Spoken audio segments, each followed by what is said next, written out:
Hello बच्चों, कैसे हो आप सब। आशा करती हूँ सब अपने घर पर सुरक्षित होंगे। आज मैं आपको हमारी कक्षा 10वीं की पुस्तक क्षितिज के काव्य खंड से सूरदास द्वारा रचित पद पढ़ा रही हूँ। इसमें 4 पद दिए हुए हैं। इन पदों में उस समय का वर्णन है जब श्री कृष्ण गोपियों को छोड़कर मथुरा चले जाते हैं।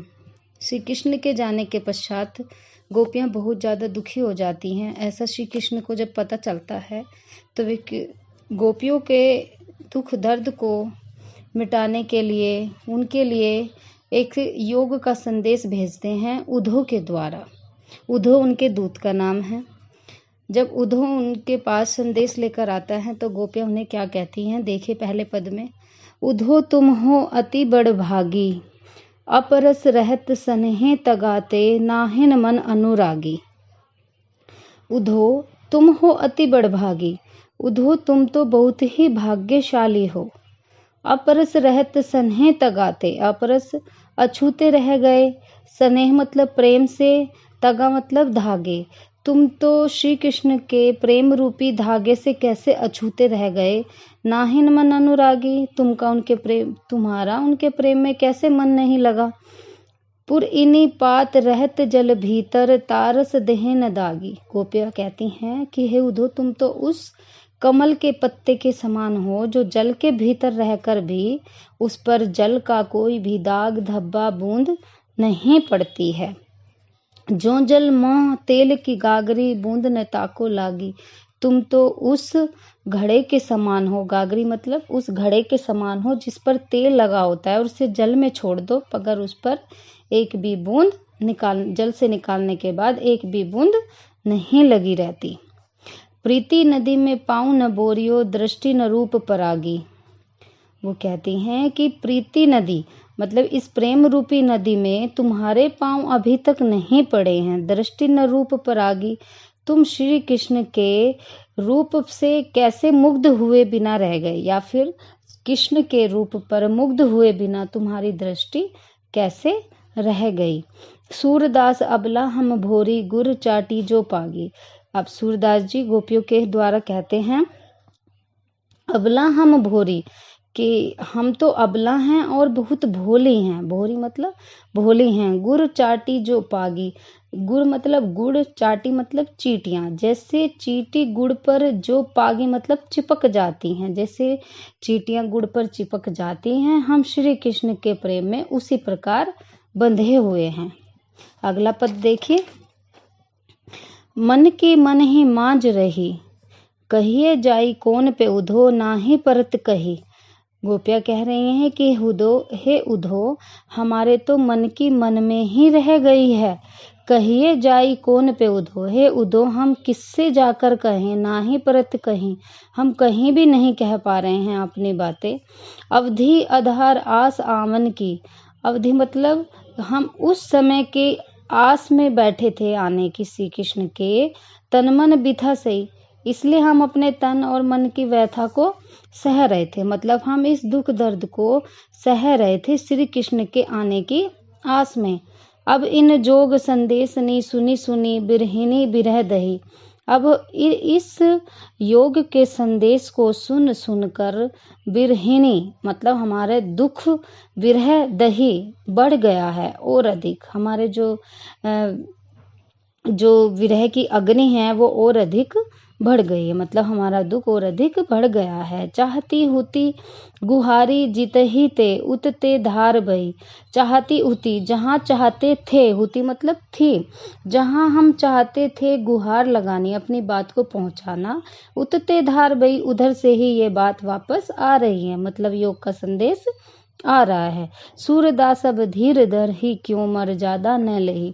सूरदास जी कहते हैं गोपियों की तरफ से कि अब हम किस लिए धीरज धरें, क्यों धैर्य रखें, मर्यादा न लही। मर्यादा मतलब मर्यादा, जब कोई मर्यादा ही नहीं रही, मतलब श्री कृष्ण ने प्रेम की कोई मर्यादा ही नहीं रखी, तोड़ दी है। अगला पद देखिए। हमारे हरिहारिल की लकड़ी, मन करम बचन नंद नंदन उर, यह दृढ़ करी पकड़ी। गोपियाँ कहती हैं कि हे उद्धव, हम तो उस हारिल होता है एक पक्षी का नाम, हम तो उस हारिल पक्षी के समान हैं जो अपने पैरों में हमेशा लकड़ी को पकड़ कर रखता है, छोड़ता नहीं। उसी प्रकार हम भी मन कर्म और वचन से श्री कृष्ण के प्रेम में बंधे हुए हैं। यह दृढ़ करी पकड़ी, हमने तो यह मतलब श्री कृष्ण के प्रेम को मन वचन और कर्म से हम श्री कृष्ण के प्रेम में बंधे हुए हैं।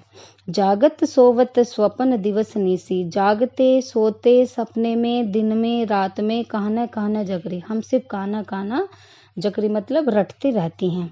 सुनत जोग लागत है ऐसो, ज्यो करू ही ककड़ी। सुनत जोग, आपके योग की बातें सुनकर हमें ऐसा लगता है जैसे कड़वी ककड़ी खाने में लगती है।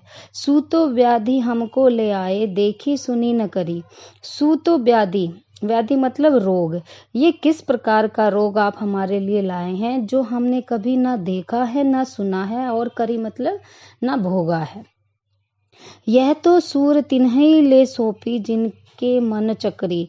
सूरदास जी कहते हैं गोपियों की तरफ से कि हे उद्धव, ये जो आप संदेश लेकर आए हैं ये तो आप उनको सौंपिए जिनकी मन चक्री मतलब घूमता रहता है, जिनका मन स्थिर नहीं रहता है। आप ये योग का संदेश उनको जाकर दीजिए। अगला पद देखिए, हरि है राजनीति पढ़ी आए। गोपिया कहती है कि हमें जो हरि हैं श्री कृष्ण हैं वो राजनीति पढ़ गए हैं। समूझी बात कहत मधु करके, समाचार सब पाए।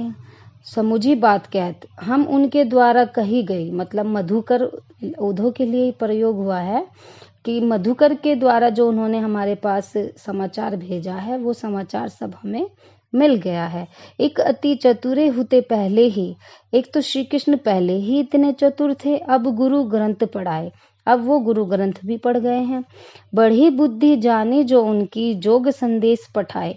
उनकी बढ़ी बुद्धि के बारे में हम जान गए हैं, मतलब वो मथुरा चले गए हैं, राजनीति कर रहे हैं, राजनीति पढ़ गए हैं, तो उनकी इस बढ़ी हुई बुद्धि को हम समझ गए हैं, इसलिए वो उन्होंने हमारे पास ये योग का संदेश भेजा है। पठाए मतलब भेजा है।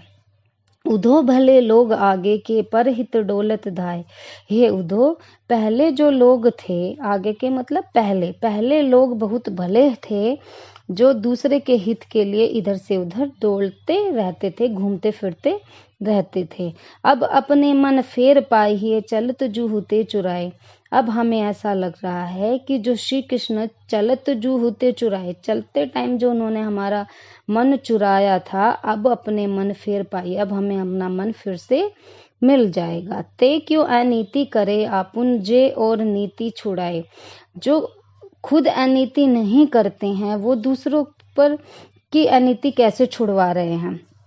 यानी कि वो गोपी कह रही हैं कि श्री कृष्ण राजा तो कभी अनीति नहीं करते हैं, तो वो दूसरों को अनीति का पाठ क्यों पढ़ा रहे हैं। राज धर्म तो यह सूर्य जो प्रजा न जाति सताए। सूरदास जी कहते हैं कि राजा का जो धर्म होता है वो यह होता है कि वह कभी अपने प्रजा को न सताए। बच्चों, आप जब भी इस वीडियो को देखें या सुने तो आप अपनी जो पुस्तक है उसे साथ लेकर बैठें और एक एक लाइन, एक एक शब्द का अर्थ समझकर भली प्रकार से इस पाठ को